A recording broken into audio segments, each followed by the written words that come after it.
comes next? Okay, up next is Kevin Barger.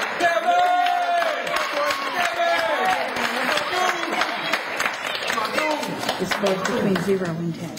Oh.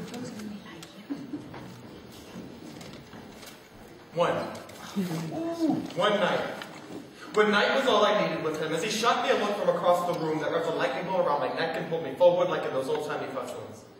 He breathed a smile and kissed me, and suddenly I'm wrapped up in fantasy, and I don't know if it was the beer or the moonlight or whatever it is that makes me left my body, allowing room for a carnal animal to take over. And as the stars winked through his bedroom window, 1 and 1 became 2.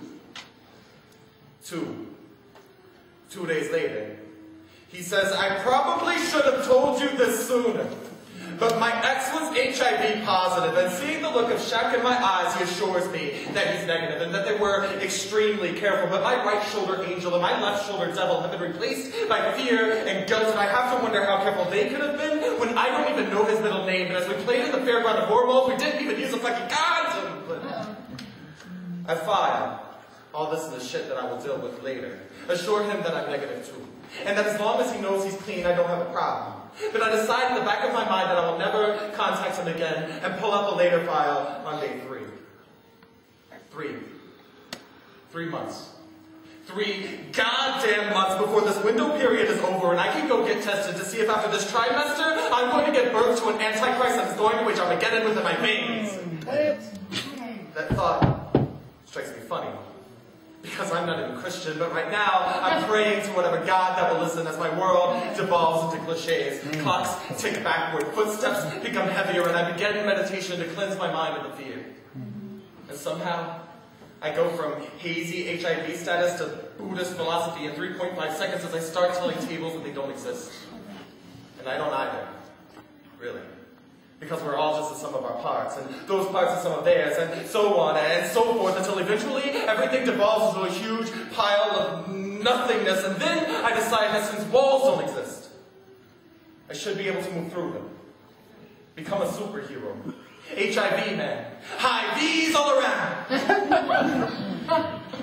But I'm not a superhero.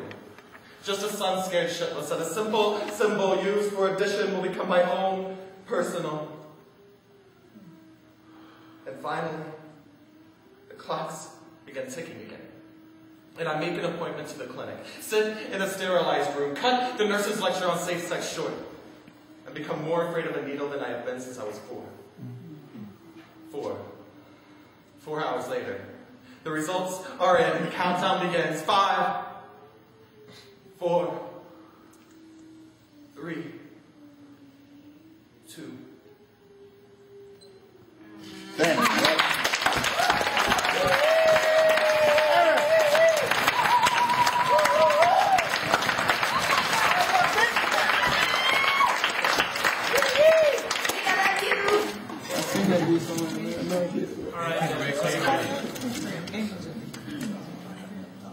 All right. So judges, what you got? From low to high, we've got a 9.0.